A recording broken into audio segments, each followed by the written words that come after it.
चिखली मार्गावरील सरकार विद्या मंदिर समोर असलेल्या ऑइल शॉपला आज सायंकाळी भीषण आग लागली। क्षणार्धात आगीने रौद्र रूप धारण केले। दुकानातून उंच काळे धुराचे लोट उठू लागल्याने भयान वातावरण निर्माण झाले। घटनेची माहिती मिळताच बुलढाणा नगरपालिकेचे मुख्याधिकारी गणेश पांडे यांच्या मार्गदर्शनाखाली नगर परिषदेचे अग्निशमन दल तातडीने घटनास्थळी दाखल झाले। दरम्यान आगीचे नेमके कारण महायुती सरकारमधील मंत्री आणि नेत्यांच्या बेताल वक्तव्यावर मुख्यमंत्री देवेंद्र फडणवीस आणि दोन्ही उपमुख्यमंत्री मिळून तोडगा काढतील असे विधान भाजपाचे प्रदेश कार्याध्यक्ष रवींद्र चव्हाण यांनी केले। तर ते अकोला येथे भाजपच्या पश्चिम विदर्भाच्या संघटनात्मक बैठकीसाठी आले असताना माध्यमांशी बोलत होते। तर नितेश राणे यांच्या संदर्भात मुख्यमंत्री देवेंद्र फडणवीस यांना ज्या सूचना द्यायच्या असतील ते देतील व योग्य निर्णय घेतील। येत्या 30 एप्रिल पर्यंत राज्यातील भाजपच्या जिल्हाध्यक्षांच्या नेमणुका पूर्ण होतील असेही चव्हाण यावेळेस म्हणाले। वाहिनीवर बांबळेवाडी व कातकरी वस्तीवर पाणी टंचाईची बातमी प्रसारित झाल्यानंतर बातमीची दखल घेत सामाजिक कार्यकर्ते राम शिंदे यांनी कातकरी वस्तीवर पाण्याचा टँकर पोहोचवला। जल जीवन मिशनच्या करोडो रुपयांच्या योजना फेल गेल्याचं स्थानिकांनी आरोप केलाय। तर जोपर्यंत शासनाकडून पाण्याचा प्रश्न मिटत नाही तोपर्यंत टँकर सुरू ठेवणार असल्याचे राम शिंदे यांनी म्हटले आहे। 10 दिवस 8 दिवस होऊन जाते तरी पाण्याला एक खांडा आम्ही विहिरीवरून आणतो। विहीर किती लांब आहे तिथून आमच्या पोरी किती डोक्यावर वाहतील। एक खांडा आणावा 8 दिवस घेते का? हा एक खांडा पोरं का 8 दिवस? आणि आज राम तुम्हाला पाणी दिलं पाणी 15 दिवसापूर्वीपासून देतो आम्हाला पाणी नाही असं नाही। राम त्याला सांगितलं का राम लगेच टँकर घेऊन येतो आणि तो पाणी तसं गावकरी कोणीच पाहते नाही। आणि इकडे आमच्या इकडे कोणीच सरपंच गरम सेवक कोणी त्यांना जर सांगितलं आम्हाला कोणीच पाहते नाही येते नाही। आमच्याकडे लक्ष देते नाही। सरपंच सारखे जण गरम सेवक सारखे जण पाटील सारखेच आणि नेंबर सारखेच। माझं नाव गोदाबाई रामजी भोईर। भारताकडे वाकड्या नजरेने पाहण्याची पाकिस्तानमध्ये ताकद नाही। पाकिस्तानमध्ये पाणीच नाही अन्न पण बंद करू। IPLचा खर्च एवढा पाकिस्तानचा GDP आहे असे खळबळजनक वक्तव्य भाजपच्या माजी खासदार नवनीत राणा यांनी केलं। इन्सिडेंट जे काही दिवसापहिले झालं सगळ्यांचं मन दुखवणारं होतं, सगळ्यांचे निषेध करणारे होते। कारण जेव्हा पेलगाममध्ये एवढी मोठी घटना होते, दुर्घटना होते, 6 दिवसाच्या लग्नाची बाई सोबत त्याच्या नवऱ्याला जेव्हा मारण्यात येते, एक बाईचे नवऱ्याला आणि त्याच्या मुलाला डोळ्यासमोर त्या आईचे त्या बाईच्या समोर परिवाराच्या दोन्ही माणसाचे डोक्यात जेव्हा गोळी झाडण्यात आल्या, जेव्हा त्यांनी म्हटलं की कलमा वाचा, कलमा वाचता येत नव्हता तर त्यांना म्हटलं की हिंदू एक तरफ हो जाओ, मुसलमान एक तरफ हो जाओ, तर आमच्यासारखे हिंदू त्यांनी गोळ्या घेतल्या पण कलमा वाचायला ते तयार झाले नाही। त्या पद्धतीचं आम्ही सगळ्यांनी अरे पैसे किसने कितने कमाए हमारे जिंदगी में, जिसने हमें जिंदगी दी, ये हिंदुस्तान दिया, हिंदुस्तान की मिट्टी दी। अगर वो हिंदुस्तान के लिए तुम ईमानदार नहीं रह सकते तो हिंदुस्तान में रहने का भी अधिकार तुम लोगों को नहीं है। और वो भगवा यहाँ लगाकर हम लोगों को निकलना है। अरे भुट्टो मंत्री जे सिंधु नदी हमारा, अरे वो क्या बोलता है भुट्टो, बोलता है कि हमारे पानी अगर बंद किया तो उसी नदी में हिंदुस्तान के हिंदू लोगों का खून हम उस नदी में बहाएंगे। अरे तुम्हारे पूरे पाकिस्तान में इतनी ताकत नहीं कि हमारे हिंदुस्तान को दूसरी बार तुम हाथ उठाकर भी देख सको। हमारे देश में एक शेर बैठा है, उसका नाम प्रधानमंत्री नरेंद्र मोदी और अमित शाह यहाँ पर बैठा है। अरे अभी तो सिर्फ पानी बंद किया है, तुम्हारा दाना भी हमारे देश से वो भी आने वाले समय में बंद करेंगे। पानी से भी मारेंगे, दाना पानी सब बंद करेंगे। अरे जिसने हमारे लोगों को प्रवीण बरेचसे लोक म्हणतात आम्ही डॉक्टर बाबासाहेब आंबेडकरांना मानणारे लोक आहे, संविधानवर चालणारा हा देश आहे। ते काय म्हणतात तेव्हा त्यांनी विचारलं नाही तुम्ही माडी आहे, तुम्ही कुणबी आहे, तुम्ही मराठा आहे, तुम्ही तेली आहे, तुम्ही बौद्ध आहे, तुम्ही SC आहे, तुम्ही मागासवर्गीय आहे। त्यांनी 2 शब्द वापरले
नरेंद्र मोदी जी पे पूरा विश्वास है।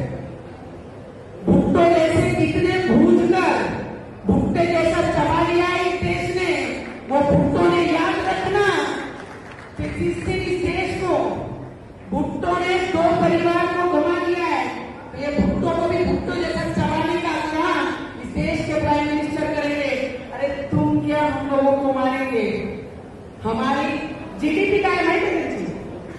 पाकिस्तानची जीडीपी काय सुनील भाऊ? आपला आईपीएल है ना, हमारा आईपीएल है ना, आईपीएल उससे भी 10 करोड़ कम का बजट उनका जीडीपी है साल का पाकिस्तान का, और वहां किस पे देख रहे हैं? हमारे हिंदुस्तान पे। अरे हमारी आंखें यहां से यहाँ हुई ना तो पाकिस्तान पूरा हो जाएगा।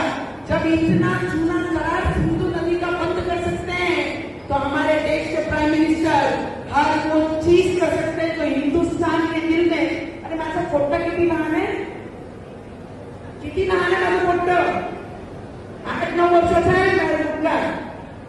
जब मैंने उसको पूछा कि बेटा तू कलमा पढ़ेगा या क्या करेगा, बोले मैं कट्टर हिंदुत्ववादी हूँ, गोली खाऊंगा पर मैं अपने मुख से अपने आप को मुसलमान नहीं करूंगा। महाराष्ट्र राज्याचे मंत्री जयकुमार रावल, मंत्री प्रोटोकॉल व मार्केटिंग, महाराष्ट्र राज्य जलसंधारण मंत्री राधाकृष्ण विखे पाटील यांनी श्री साईबाबांच्या समाधीचे दर्शन आज घेतले। दर्शनानंतर श्री साईबाबा संस्थेच्या वतीने मुख्य कार्यकारी अधिकारी गोरक्ष गाडेलकर यांनी त्यांचा सत्कार केला। छगन भुजबळ हा कामातून गेलेला माणूस असून तो पिसळलेल्या कुत्र्यासारखा आहे, त्याला काय बोलावं ते सुचत नाही असं म्हणत मराठा आंदोलक यांनी छगन भुजबळांवर जहरी टीका केली। सरकारने किती नोंदणी शोधल्या, किती जणांना प्रमाणपत्र दिले हे आम्हाला चांगलंच माहीत आहे। तो आता कामातून गेलेला माणूस आहे, त्यामुळे असे वक्तव्य करून त्याला जाती जातीत भांडण लावायचे आहे। पुन्हा रस्त्यावर तुम्हाला मराठा दिसेल असा इशाराही जरांगे यांनी राज्य सरकारला दिला आहे। दादा, सरकार आपल्या मागण्याशी चालढकलपणा करतंय का? उपोषण सोडताना 3 महिन्याची मुदत मागितली होती, नंतर 23 तारखेला चर्चा होणार होती, आता 28 तारखेला चर्चा करण्याचं आश्वासन तुम्हाला दिलं आहे। नेमकं सरकार करतंय काय? किती आश्वासनं दिले काही केले तरी मी प्रामाणिक आहे माझ्या समाजात। आपण वेळ द्यायचा असतो मागितल्यावर म्हणून दिल्या, लय ताठून धरायचं नसतं। आता 2 वर्ष होत आले, किती संयम असला पाहिजे आमच्यात आणखीन याच्यापेक्षा। त्यामुळं आता 30 तारखेला मी सगळे खुलासे करणार। 30 तारखेला काय म्हणतात ना ते सगळे स्फोट काय काय असते ते अल्टिमेटम ते सगळं होणार आहे। आणि यांचाही गैरसमज आहे, सरकारचा गोड गैरसमज आहे त्यांचा की मराठा आता एक नाही, ह्यो मराठा असा आहे तुम्हाला कवा पायाखाली घालीन माहीत बी नाही होणार। तुम्हाला चॅलेंज आहे आपलं, तुम्हाला मराठा एकदा 30 तारखेला घोषणा झाल्या ठराविक 4-5 विषय आम्ही महत्त्वाचे घेणार आहेत, त्याचे ते बी शॉर्ट बसणार यांना सरकारला सुद्धा असे विषय घेणार आहेत। त्या दिवशी तुम्हाला मराठा एकदा घोषणा तारखेचं झाल्या की मराठा रस्त्यावर दिसणार, हे चॅलेंज आहे सरकारला आपलं। आणि मराठ्यांनाही सांगतो काय असतं बरं का, आपण भळभळून नाही जायचं, कोणाचं सरकार येऊ दे, कोण मंत्री होऊ दे, आमदार होऊ दे, काय मागं पळायची गरज नाही कोणाची। कधीच असं वाटलं नाही पाहिजे लोकांना की हे जसं वारा असेल तसं मराठी पळतात, मंत्री झाला का त्याच्या मागं पळतात, आमदार झाला का त्याच्या मागं पळतात, असलं वागायचं नाही। स्वाभिमानी वागायचं लेकरासाठी, कट्टर स्वतःच्या लेकरासाठी कट्टर वागायचं लेकरासाठी, हे लय महत्त्वाचं आहे। मराठा बांधवाला सांगतो, जुनी मन आहे ती, जसं वारा असेल तसं पळायचं, अजिबात पळायचं नाही। एका जागेवर ठाम राहायचं आपण, आपला तोटा झाला तरी एका जागेवर, फायदा झाला तरी एका जागेवर, इतकं स्वाभिमानाने कट्टर वागायचं मराठी। उगाच ह्यो मंत्री आला की पळ, ते आमदार आला की पळ, इथून पुढच्या काळात असलं नाही पाहिजे, स्वाभिमानानं वागायचं ना, आपल्या लेकरं मोठे करायचं। यांना आपल्या मराठ्यांच्या लेकराचं वाटतं होऊ द्यायचं नाही। आणि सगळ्या पक्षातल्या मराठ्यांना सांगतो, भाजपच्या मराठ्याला सुद्धा आरक्षण लागणार आहे, काँग्रेस शिवसेनेच्या मराठ्याला आरक्षण लागणार आहे। एक जीवन राहायचं शिका, एक दिवस राजकारण करायचं 100% करायचं, एक दिवस करायचं, पण नंतरचा काळ जातीसाठी लेकरासाठी जायचा। बघा तो छगन भुजबळ कसं वाटोळ करायला निघाला, आपल्या लेकराचं पोटात जाईल म्हणतो, तुम्ही काय मजा बघणार का? तुमच्या जातीच्या लेकराचं वाटोळ होताना पक्ष नेता मंत्री हेच बघत राहून वाटोळ करणार का जातीचं? पुढच्या काळात हे कधीच होऊ द्यायचं नाही। जातीचा लेकराचा प्रश्न आला ना लगेच एका बाजूला व्हायचं ताबडतोब, आणि पक्षसुद्धा कामं टोचीत जा, तुमच्या मंत्री आमदाराची कामं टोचीत जा तुम्ही। अजिबात आमच्या जातीचं वाटोळ होऊ देऊ नका, त्या छगन भुजबळचं ऐकून ते प्रत्येक पक्षातल्या भाजपपासून सगळ्या पक्षातल्या मराठ्यांच्या आमदारांनी आणि मंत्र्यांनी सांगितलं पाहिजे. आणि मी खंबीर आहे, मी 30 तारखेला आता घोषणाच करतो, यांना मराठा काय आहे ना यांना कळलं. आणि सरकारनेही असं सांगितलं होतं की 58 लाख नोंदीतून सुमारे 2 कोटी मराठ्यांना प्रमाणपत्र वाटप झाली. मात्र हा दावा आमदार छगन भुजबळ यांनी खोडून काढलेला आहे. ते म्हणतात की 8 लाख लोकांना प्रमाणपत्र वाटप झालेली आहे. मग मी आत्ता सांगितलं ना तुम्हाला की सरकारच्या विरोधात कसं वातावरण करायचं विरोधात हे तो काम करतो सध्या. कारण सरकारनं त्याला ओळखलं आहे, ह्यो किती मुख्या माझाच आहे, कसा जाती तेढ निर्माण करतो, कशा जातीत फूट पाडतो. ओबीसी एक प्रवर्ग आहे, त्याला जातीचं रूप दिलं आहे.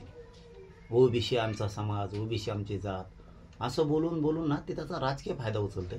मराठ्यांना चांगला माहिती आहे मराठ्यांना काय किती नोंदी निघाल्या, किती जणांना मिळाल्या, मराठ्यांना माहिती आहे ना.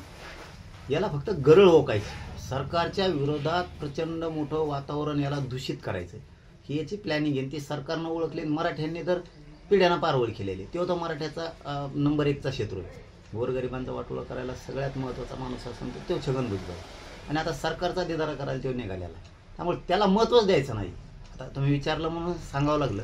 असं त्याला मी आता महत्त्व द्यायचं बंद केलं की ज्याला गोरगरीब मराठ्यांच्या लेकरांचं आयुष्य आणि भविष्य कळत नाही, नुसतं वाटोळच करायचं कळतं. आणि त्यांनी विशेष म्हणजे त्यांनी ओबीसीचं सुद्धा लय वाटोळं केलं. ओबीसीच्या गोरगरिबांचे कोण आहेत, कोण ओबीसीच्या गोरगरिबाचे अधिकारी झाले यांनी होऊ दिले?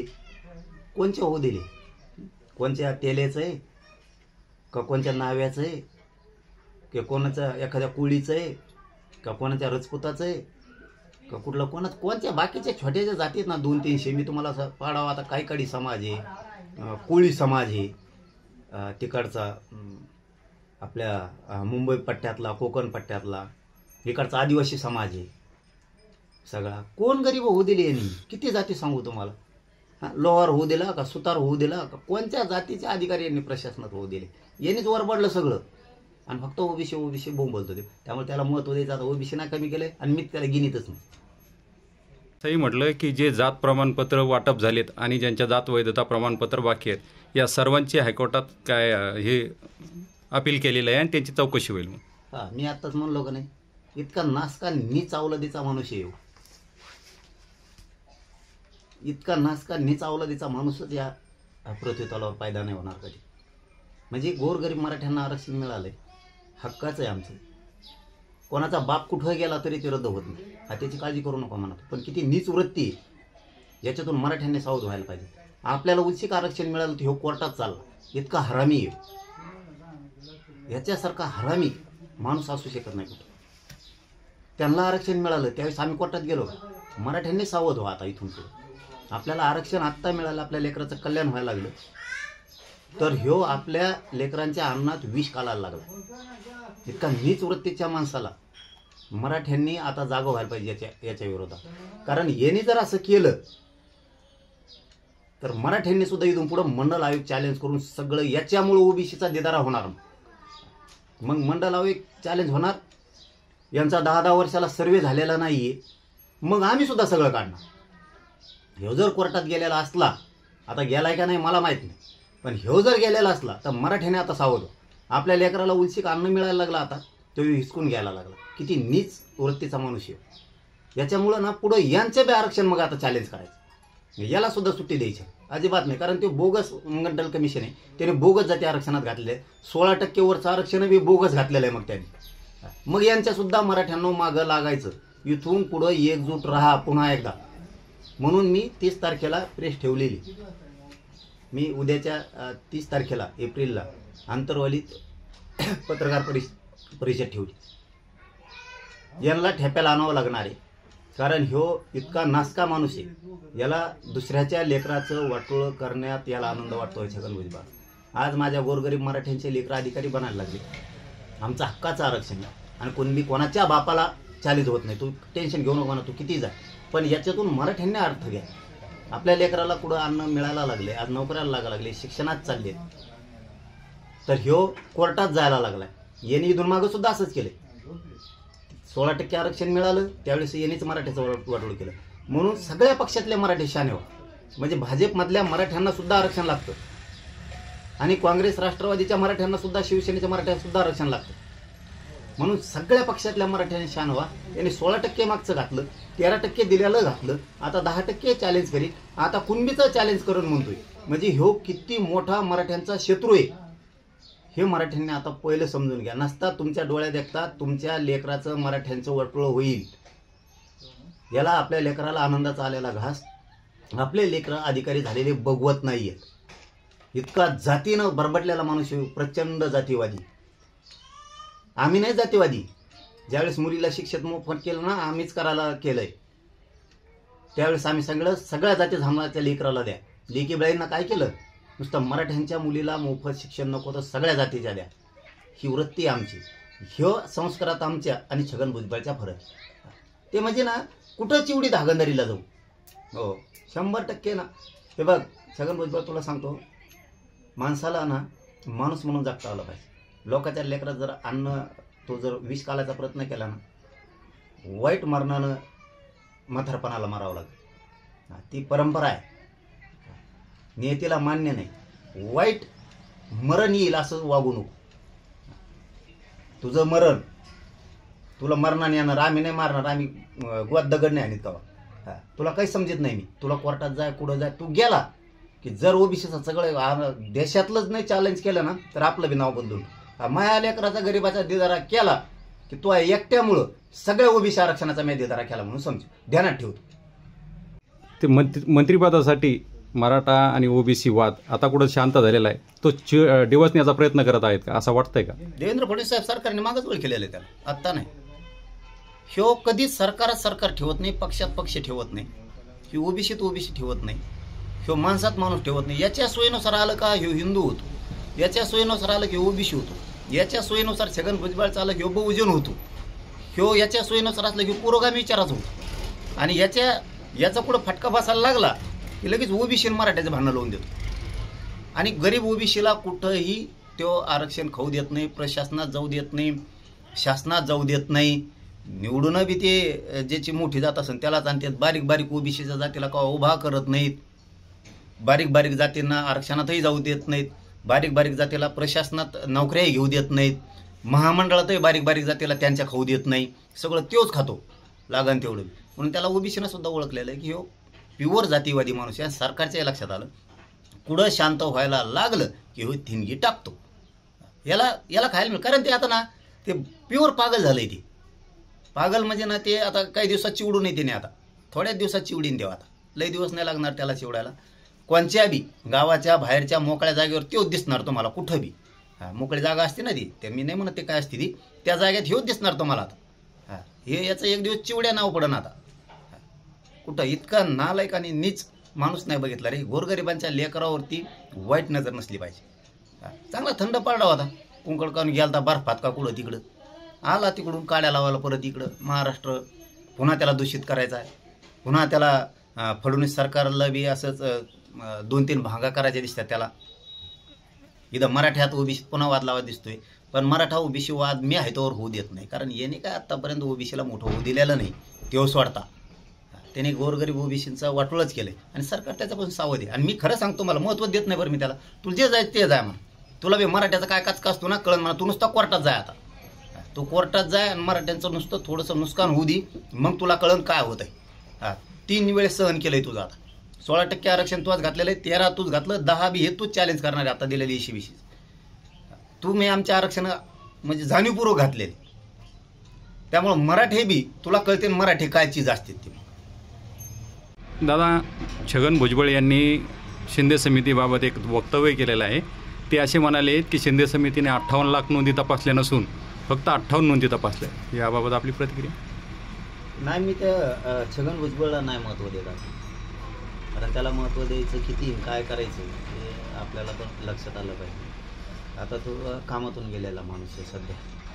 म्हणजे तेव्हा असं ना एखादं पिसाळ्याला कुत्रं असतं ना, तसं झालेलं आहे त्याला काही सुचत नाही काय बोलावं, आपण काय करतो, आपण किती मोठे मंत्री होतो, एका पक्षाचे किती ज्येष्ठ आपण नेते, आपलं वय किती आहे, आपण एखाद्या गरीब जातीविषयी मराठ्यांच्या किती अक्कसानं वागतो, किती सूड भावनेनं वागतो, याचं अक्कल त्याच्याकडं नाही आहे. त्याच्यामुळे त्याला महत्त्व देणं आम्ही कमी करून टाकला. त्यामुळे आम्हाला माहिती आहे किती नोंदी शोधल्यात, किती तपासल्यात, सरकार किती काम करते. ते आता सरकारच्या विरोधात गुपचिप काड्या करायला लागल्या.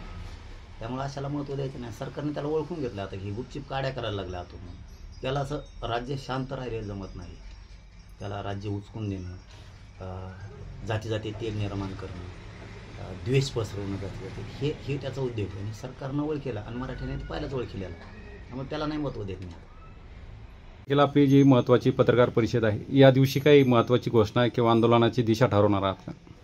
मी 30 तारखेला सांगणार, पण खूप महत्त्वाचे खुलासे मी त्या पत्रकार परिषदेत करणार आहे. मी समाजालाही आव्हान करतो की आता जागा व्हायची वेळ आली. बरं झालं त्या छगन भुजबळांनी त्याच्या तोंडाने सांगितलं की मी मराठ्याचं वाटोळं करायला लागलो आहे म्हणून कोर्टाचं. म्हणजे मराठा आजपासून पुन्हा तुमच्या मीडियाच्या माध्यमातून जागा होईल आता, की आपलं आमचं हक्काचं आरक्षण आहे ओबीसीतलं कुणबीचं, ते आमचं हक्काचं असूनसुद्धा ह्यो अतिक्रमण करायला आहे, दाबदडपा करायला लागला आहे, दबाव आणायला लागला आहे, फडणवीसची साथ घेतोय की काय हे थोड्या दिवसात लक्षात येईल. दबाव घेऊन आपलं मराठ्यांचं वाटोळं करतो काय. पण त्याला एक दिवशी मी पुन्हा सांगतो की तुला एक दिवस कळन मराठा ह्यो सरकारपेक्षा मोठा आहे. आणि जर का मराठ्यांचा आता तू वाटोळं करायचा प्रयत्न केला की मग मात्र मराठे दंडुके हातात घेणार आहेत. मग नाविलाजाने आम्हाला उतरू नको. आम्ही 2 वर्ष झालं शांततेत, आम्हाला त्या विषयात उतरू नको तू. त्यामुळे मी प्रेस 30 तारखेला एप्रिलला घेणार आहे. मी परवाच सांगितलेलं आहे की मी 30 तारखेला पत्रकार परिषद घेऊन सगळ्या विषयात समाजाशी माध्यमाच्या माध्यमातून, न्यूज चॅनलच्या माध्यमातून माहिती देणार आहे आणि बरेचसे विषय त्याच्यात सांगणार आहे. कारण 30 तारखेला सरकारचे 3 महिने पूर्ण होते.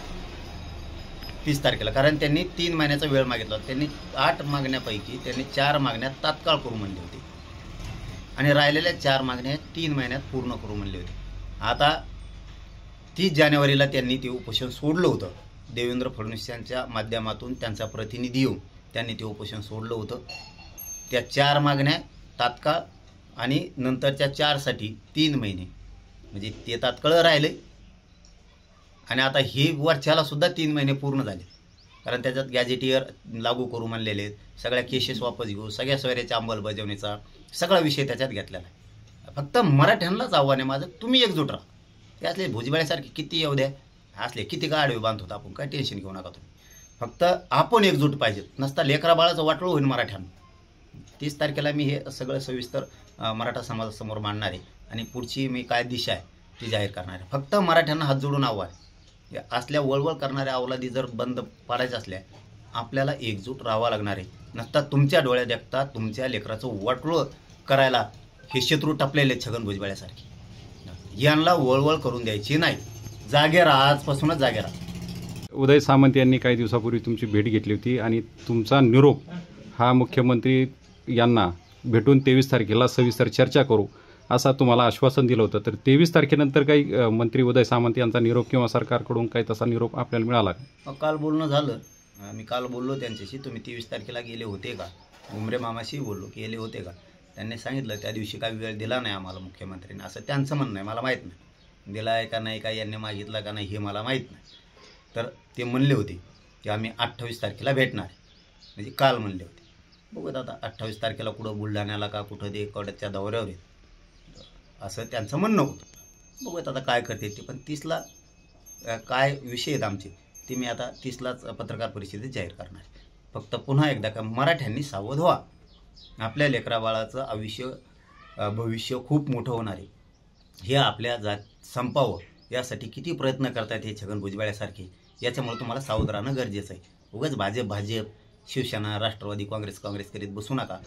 कारण प्रत्येक पक्षातल्या मराठ्यांना आरक्षणाची गरज आहे आणि मी तुमच्यासाठी लढतोय. तुम्ही भाजपात असलात तरी तुमच्या लेकरा बाळासाठी लढतोय, तुम्ही काँग्रेस शिवसेनेत असली तरी मी तुमच्या लेकरांसाठी लढतोय. याची जाणीव प्रत्येक पक्षातल्या मराठ्यांनी ठेवा. कारण त्यो बघा छगन भुजबळ, त्यो कसा आपल्या जातीचा वाटोळं व्हायसाठी असली विधानं करायला लागलाय. आम्ही कोर्टात चाललो तर मग तुम्ही तुमच्या पक्षाच्या नेत्याला उलट सांगितलं पाहिजे आमच्या जातीच्या लेकराचं वाटोळं होता कामा नये. राजकारणाच्या ठिकाणी असं ठणकावून सगळ्या पक्षातल्या मराठ्यांनी सांगितलं पाहिजे. श्रीमंत मराठा असला तरी आरक्षण लागणार आहे, अधिकारी मराठा असला तरी लागणार आहे, व्यावसायिक मराठा असला तरीही आरक्षण लागणार आहे, तुम्ही कोणत्या क्षेत्रातला शेतकरी मराठा असू द्या तरी आरक्षण लागणार आहे. हे मात्र कधी विसरू नका. ना तुम्ही जर म्हणलात महापक्ष महानेता हेच मला पाहिजे, तर तुमच्या लेकराचं वाटोळं तुम्ही हाताने करू नका आणि मग ह्या असल्या अवलादी छगन भुजबळासारख्या पोचत्यात. इथून पुढं चूक करू नका. एक दिवस राजकारण करत जा, पण बाकीचे दिवस स्वतःच्या लेकरासाठी आणि जातीसाठी द्या. पक्ष करून वाटोळं करू नका. बघा तो लागला पुन्हा गरळ वाकायला. आता मराठ्यांनी आजपासून सावध. इंदूर हैदराबाद महामार्गाचा मोबदला मिळण्यासाठी शेतकऱ्यांनी आंदोलन केले. या प्रसंगी दोन्ही विरोधी आमदार चंद्रकांत पाटील आणि आमदार एकनाथ खडसे समोरासमोर, तर शेतकऱ्यांच्या हितासाठी दोन्ही आमदार एकत्र आल्याचे चित्र दिसून येत आहे. जवळपास 1 महिन्यापासून हे आंदोलन सुरू असल्याची माहिती समोर आली आहे. इंदोर हैदराबाद या राष्ट्रीय महामार्गाच्या जमिनी भूसंपादनाच्या संदर्भातला विषय गेले वर्ष दीड वर्षापासून सुरू आहे. शेतकऱ्यांची इच्छा आहे की हा महामार्ग झाला पाहिजे, परंतु योग्य असा मोबदला आम्हाला मिळाला पाहिजे. आणि तर या भागातील सर्व शेतकरी आज रस्त्यावर उतरले आहे. यापूर्वी सुद्धा त्यांनी अनेक वेळा आंदोलन केलेलं आहे, पण आज या ठिकाणी शासनाच्या माध्यमातून आणि प्रामुख्यानं नॅशनल हायवे अथॉरिटीच्या माध्यमातून मोठ्या प्रमाणावर पोलीस बंदोबस्त आणून गाड्या आणल्या, पोलीस आणले, ॲम्ब्युलन्स आणल्या, SRP आणली आणि या माध्यमातून पोलिसांच्या दडपशाहीने या ठिकाणी या महामार्गाच्या पुलाचं काम सुरू करावं असं चित्र दिसतं आहे. एकंदरीत शेतकऱ्यांची ही मागणी राहिलेली आहे की आम्हाला योग्य मोबदला झाला तर आम्ही जमिनी द्यायला तयार आहोत. आम्ही विकासाला अडथळा आणत नाही, परंतु मातीमोल भावानं या जमिनी घ्यायच्या आणि त्यांना मोबदला द्यायचा नाही. याबाबत मी महाराष्ट्राच्या विधानसभेमध्ये माननीय बावनकुळे साहेबांकडे ही वस्तुस्थिती विधानसभेमध्ये मांडली आणि त्यामध्ये बावनकुळे साहेबांनी मला आश्वासन दिलं होतं की 2 तारखेला आम्ही या संदर्भातली बैठक घेऊ आणि लार कायद्याप्रमाणे तुम्हाला मोबदला देण्याचा प्रयत्न करू. मग बावनकुळे साहेबांनी सभागृहात दिलेलं आश्वासन पाळावं अशी आमची अपेक्षा आहे आणि त्यामुळे या ठिकाणी विनाकारण वातावरण चिघळू नये. आम्ही चिघळणार, आम्ही शांततामय मार्गाने आंदोलन अनेक वेळा ठिकाणी केलेलं आहे, परंतु शासनाच्या वतीनं जर पोलीस यंत्रणा आणून दडपशाही मार्गाने हा काम चालू करण्याचा प्रयत्न केला तर याची जबाबदारी पुढे जर कायदा सुव्यवस्थेचा प्रश्न निर्माण झाला तर याची जबाबदारी शेतकऱ्यांवर राहणार नाही, ते शासनावर राहील. आम्ही शांततेच्या मार्गाने करतोय, मागणी आमची योग्य आहे आणि त्याप्रमाणे आम्हाला त्या ठिकाणी शासनाने आश्वासन दिलेलं आहे त्याचं पालन करावं अशी आमची मागणी आहे. बगडे सत्ताधारी जे आहे पोलीस बलाचा वापर करून शेतकऱ्यांना दाबण्याचा प्रयत्न करतात. नाही, पोलीस बळाचा वापर करून शेतकऱ्यांना दडपण्याचा प्रयत्न होतोय. शेतकरी हा मालक आहे त्या शेतीचा आणि शेतकऱ्यांसाठी सरकार आहे असं म्हटलं जातं की आम्ही शेतकऱ्यांसाठी आहोत, पण या ठिकाणी ते शेतकरी विरोधी सरकार दिसत आहे. या ठिकाणी शेतकऱ्यांवर लाठीमार करणं, गोळीबार करणं, याच्यासाठी आता बंदुका घेऊनच जर पोलीस उठे पाठीशी उभे राहायला लागले आमच्या मारायला, तर मग काय करायचं शेतकरी? सरकार आमचं आहे, लोकशाही पद्धतीने चालणार आहे का हुकुमशाही पद्धतीने चालणार आहे? आम्ही या गोष्टीचा तीव्र निषेध करतो. जळगाव जिल्ह्याचे अनेक मंत्री जे आहे काही ठिकाणी दुर्घटना घडली त्या ठिकाणी जात असतात, मात्र शेतकऱ्यांच्या बांधावरील किंवा शेतकऱ्यांच्या समस्येसाठी एकही मंत्र्यांना वेळ नाही असं वाटतंय का आपल्याला? मला वाटतं की जळगाव जिल्ह्यातले 2 मंत्री आहेत, 3 केंद्रीय मंत्री आहेत, अनेक मंत्री याच्यामध्ये बाहेरून आपल्याला विचारणा करत आहेत, परंतु एकाचीही हिंमत या संदर्भामध्ये माननीय मुख्यमंत्री महोदयांशी बोलून किंवा गडकरी साहेबांशी बोलून हा प्रश्न सुटावा असे होत नाही आहे. एकंदरीत शेतकऱ्यांच्या प्रश्नाकडे सर्वच मंत्री, केंद्रीय मंत्री असेल का राज्यातले मंत्री असेल, यांचं एकंदरीत दुर्लक्ष दिसत आहे आणि मला वाटतं की हा प्रश्न खऱ्या अर्थानं सोडवायचा असेल तर या मंत्र्यांनी पुढाकार घ्यायला पाहिजे. मंत्र्यांनी त्या ठिकाणी पाहिजे. भूसंपादन कायदा हा राज्याचा कायदा आहे, त्यामुळे राज्य सरकारने या संदर्भामध्ये योग्य ती भूमिका घेतली तर केंद्राला ती मान्य करावीच लागते असा नियम आहे. त्यामुळे राज्याच्या संदर्भामध्ये त्यांनी उचित असं मूल्यांकन करून आम्हाला या जमिनीचा पैसा द्यावा असा आमचा आग्रह आहे. एवढं 45 डिग्री तापमान झालंय, शेतकरी आपल्या मागण्यांसाठी या उन्हात बसताय, मात्र या ठिकाणी कोणीही प्रशासकीय अधिकारी किंवा मंत्री या ठिकाणी फिरत नाही. मंत्री आपल्या कामात व्यस्त आहे. एकीकडे बघायला गेलं तर मुक्ताईमध्ये कलश यात्रा राष्ट्रवादी गटाची झाली, तर दुसरीकडे बघायला गेलं तर गिरीश महाजन जे आहे ते काश्मीर खोऱ्यातून लोकांना वाचवण्यासाठी जातात. मात्र जळगाव जिल्ह्याच्या या शेतकऱ्यांच्या व्यथा बघायला त्याच्यामध्ये प्रामुख्याने आमच्या भागामध्ये प्राधान्याचा प्रश्न जर असेल तर जमिनीचा मोबदला आहे. या संदर्भातले निवेदन आम्ही पालकमंत्र्यांना मंत्र्यांना दिलेले आहे, पण तो मंत्र्यांचं या शेतकऱ्यांच्या संदर्भामध्ये दुर्लक्ष असल्यामुळे आणि त्यांनी फार पुढाकार न घेतल्यामुळे हा प्रश्न असा चिघळत राहिलेला आहे. माझी अपेक्षा आहे की यांनी सर्वांनी पुढाकार घ्यावा आणि योग्य तो मोबदला देण्याच्या संदर्भामध्ये कार्यवाही व्हावी.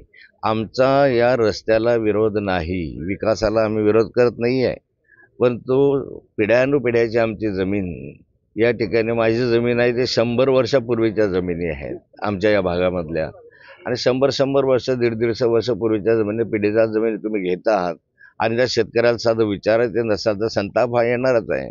आणि हा संताप रस्त्यावर येऊन व्यक्त करण्याचा एकमेव मार्ग म्हणजे शांततामय मार्गाने आंदोलन करणं. हे आम्ही करतोय.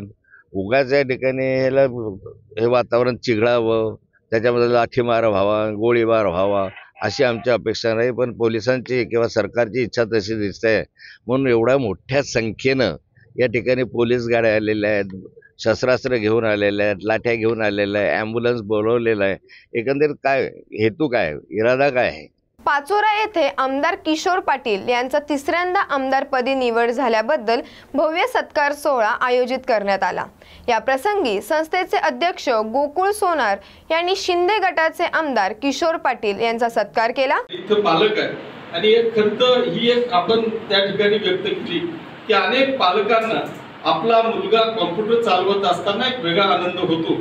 याचं कारण असं आहे की आपण त्याच्यात अनाडी आहोत, आपल्याला त्याच्यातली माहिती नाही, पण आपला मुलगा या ठिकाणी कॉम्प्युटर किंवा मोबाईल चांगला चालवतोय. मी त्याच्यातलं स्वतः उदाहरण, मला अजूनही कॉम्प्युटर मधलं काही जमत नाही. याचं कारण असं आहे की मी त्या विषयाकडे कधी वळलोच नाही.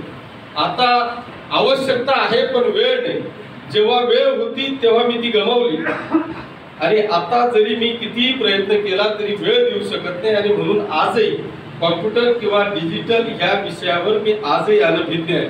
आणि म्हणून मी सगळ्या तरुणांना, सगळ्या विद्यार्थ्यांना, सगळ्या मैत्रिणींना, तरुणींना, मुलींना, या सगळ्यांना या निमित्ताने हीच विनंती करणार आहे की ही खऱ्या अर्थाने उद्याची गरज आहे आणि ही गरज आपण पूर्णत्वासकडे न्यायची असेल तर खऱ्या अर्थाने या कॉम्प्युटर आणि डिजिटलचा आपण एक भाग होणं हे अत्यंत गरजेचं आहे. कारण आपल्याला जर का या देशाला महासत्ताकडे न्यायचं असेल तर आपल्या घरातला प्रत्येक व्यक्ती हा डिजिटलाइज झाला पाहिजे आणि याच्याबरोबरच स्वतःचा व्यक्तिमत्वाचा विकास झाला पाहिजे. या व्यक्तिमत्व विकासाला खऱ्या अर्थाने चालना देण्याचं काम अशा छोट्या छोट्या कोर्सेसमधून आपण या ठिकाणी करतात. तुमचं खरोखर मी मनापासून अभिनंदन आणि कौतुक करतो. उद्धव ठाकरेंनी 2 वेळेस नारळ फोडले. तेव्हा मी उद्धव ठाकरेंना जबाब विचारायला गेलो तेव्हा मला अटक केली. खैरे मोठमोठ्यांनी सांगत होते समांतर जर वाहिनी मिळाली, तुम्ही आणली तर मग पाणी कुठे गायब झाले ते पण सांगा. देवेंद्रजींनी पैसे दिले तेव्हा हे काम सुरळीत चालू आहे. लोकांना तुम्ही सर्व मूर्ख बनवलं, त्यामुळे लबाड तुम्ही आहात. संभाजीनगरकरांना पाणी मिळत नाही हे सत्य आहे, पण पाण्यासाठी सगळ्यात जास्त श्रम लागलेले आहेत ते भाजपचे. लोकांच्या प्रश्नासाठी मी रस्त्यावर यायला तयार आहे, असेही संजय केनेकर म्हणाले. चोराच्या उलट्या बोंब्या, घुबडांना झोपू द्या लोकांना. कोणत्या तोंडानं बोलता, काय अधिकार आहे यांना? आज संजय केनेकर आहे ज्याला उद्धव ठाकरेंनी 2 वेळेस नारळ फोडलं पाणीचं सुरूच्या पाणी पाईपलाईनसाठी. पण झाली पाईपलाईन चालू, त्यावेळेस मी उद्धव ठाकरेंना जबाब विचारायला गेलो होतो, मला अटक केली होती. कोणत्या तोंडानं बोलणार आहे? 2 वेळेस नारळ फोडलं, नारळात सुद्धा पाणी निघलं नव्हतं. म्हणजे ज्यावेळेस तुम्ही ही पाईपलाईनची सुरुवात कोणी केली? खैरे मोठमोठ्यानं सांगत होते समांतर जलवाहिनी मी आणली. अरे मग मी आणली तर पाणी कुठं गायब झालं खैरे? जी ज्यावेळेसची 350 कोटीची जलवाहिनी 700 कोटीवर गेली, 900 कोटीवर गेली, आता 1600 कोटीची. आणि ज्यावेळेस देवेंद्रजींनी पैसे दिले या जलवाहिनीसाठी तेव्हा कुठे एक काम सुरळीत चाललं? तुम्ही ज्यावेळेस उद्घाटन केलं लोकांना मूर्ख बनवलं. लबाड तुम्ही आहे का आम्ही आहे? 2 वेळेस नारळ फोडले उद्धव ठाकरेंनी, मला अटक केली, मी आंदोलन केलं उद्धव ठाकरेंच्या विरोधात. ते दिवस विसरले का? आपण सगळे चॅनलवाले होता, ते दिवस काढा मागचे. म्हणजे तुमचं उत्तर आहे घुबडांना झोपू द्या. घुबडांना झोपू द्या लोकांना. हे उलट्या चोराच्या उलट्या बोंब आहे. 1680 कोटीची योजना होती ती 3200 वर गेली. भ्रष्टाचार केला असा तुमच्यावर आरोप होतो. भ्रष्टाचार रात्रीतून खैरेने किती जणांना पैसे वाटले? आम्हीच होतो विरोधात बोलणारे की खैरेजी ही समांतर जलवाहिनी होऊ द्या, हिला लंबी करून ठेकेदाराला पळवणारे हेच आहे, ठेकेदाराला धरून आणणारे हेच आहे. 2014 ते 19 देवेंद्र फडणवीस हेच मुख्यमंत्री होते, तेव्हा देखील काही अडचणी, त्यावेळी देखील हा प्रश्न सॉल्व्ह त्यावेळी सुद्धा देवेंद्रजींनी अडचण सोडवली. देवेंद्रजींनी ज्या वेळेस शहराच्या पाणी पुरवठ्याला सातत्यानं साथ दिली, परंतु हे घोबडं बसलेले होते झाडावर. कोण ठेकेदार येतं आणि कोण आमचं पाणी पहिले चालू करतं. यांच्या घरात पाणी आलं, लोकांचं पाणी नाही आलं, लोकांच्या डोळ्यात पाणी आलं. हे दिवस तुम्ही आठवा, मागचे दिवस. मी स्वतः अटक झाली होती मला. पण समांतरच्या काळामध्ये 15 वर्ष तुम्ही देखील सत्तेमध्ये होता ना, तुम्ही देखील 50% जबाबदार तुम्ही पण आहातच ना. मात्र तुम्ही त्यांच्यावरती बोट दाखवता, ते तुमच्यावर बोट दाखवता. मात्र छत्रपती संभाजीनगरकरांना पाणी मिळत नाही. खऱ्या अर्थानं संभाजीनगरकरांना पाणी मिळत नाही हे सत्य आहे, परंतु या पाण्यासाठी सर्वात जास्त भारतीय जनता पार्टीचे खरं तर श्रम लागलेले आहे. अतुलजी सावे यांनी या जलवाहिनीची पूर्तता केली. अतुलजी सावेंनी खऱ्या अर्थानं याच्यात समर्पित होऊन काम केलं. अतुलजी सावेंनी विसरता येणार नाही. अतुलजी सावे देवेंद्रजीकडे बसले आणि या जलवाहिनीला पैसे आणले. यांनी खोटे नारळ फोडले. आता तुमचं सरकार आहे, पाणी कधीपर्यंत मिळणार? निश्चितपणे आम्ही ताबडतोब या काळात लवकरात लवकर 5 दिवसाआड पाणी देण्याचा विचार करतोय. पाईपलाईनची खऱ्या अर्थानं काम चालू आहे आणि त्याच्यामुळे तांत्रिक कारणानं या घटना घडताय, परंतु आम्ही प्रशासनाला धारेवर धरण्याचं काम करणार आहे. मी जॉब विचारणार आहे. सोमवारी माझी धडक कंपनी आणि आयुक्तावर जाण्याची कारवाई चालू झालेली आहे. मी धडक कारवाई करणार आहे आणि कंपनीवाल्यांना धारेवर धरून विचारणार आहे की हे तुम्ही का पाणी देणार आहे का तुम्हाला इथं रस्त्यावर आम्ही लोकांबरोबर, आणि आम्ही लोकांकरता रस्त्यावरही यायला तयार आहे. प्रशासनाच्या विरोधात जाणार आहे. मी जाईल प्रशासनाच्या विरोधात. पेहलगाम दहशतवादी हल्ल्यानंतर या प्रकरणी राष्ट्रीय तपास यंत्रणेने गुन्ह्याच्या ठिकाणाचे डिजिटल मॅपिंग केले असून NIA ने घटनास्थळावरून गोळा केलेले नमुने आता न्यायवैद्यक प्रयोगशाळेत पाठवण्यात आले आहे. अशाच नवनवीन बातम्या पाहण्यासाठी पाहत रहा न्यूज मराठी 24/7. नवा भारत, नवा विचार.